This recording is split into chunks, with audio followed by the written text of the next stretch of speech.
In exactly 2 weeks, all census data must be turned in to the U.S. Census Bureau. But an Ohio advocacy group wants the state to extend the 2020 census deadline by 4 months. Legislation has been introduced this week in the House and Senate. I spoke with representatives from the coalition and the Census Bureau to find out where we stand locally and why an extension would be needed. According to the U.S. Census Bureau, the national 2020 census response rate is 65.9%. In Ohio, the response rate above the national average at 69.9%. Mahoning County at 68%, Trumbull County at 70.4%, and Columbiana County self-response rate 68.5%.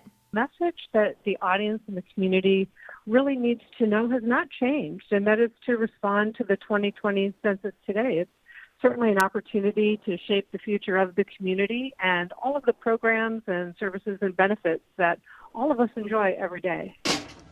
Those benefits include more than $675 billion per year in federal funds spent on schools, hospitals, roads, public works, and other vital programs. A reason why the Ohio Census Advocacy Coalition is pushing back against the September 30th deadline that was moved up from October 31st. So any inaccuracies in that data are potentially going to create gaps in our funding streams and our critical programs in these neighborhoods. The Trump administration has said they needed to move up the deadline so that the final numbers could be in by the end of December, in time for Congress to draw new congressional lines.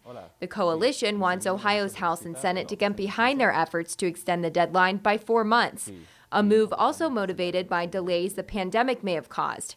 Even though Ohio and our local counties are on track, it's some of the more localized areas like Youngstown and Warren that has the coalition concerned. We're at like 50% in some of these communities right now. And the U.S. Census Bureau admits that's also where they see the lower response numbers. In Mahoning County, we have a few areas that are lagging. Youngstown, the Camel Struthers area, north and southwest side of Youngstown are a little bit behind. The coalition says they're also concerned about errors that could come with a shortened timeline. The redistricting data statutory deadline is March 31st, 2021. Now, locally, we are on track with where we were in 2010.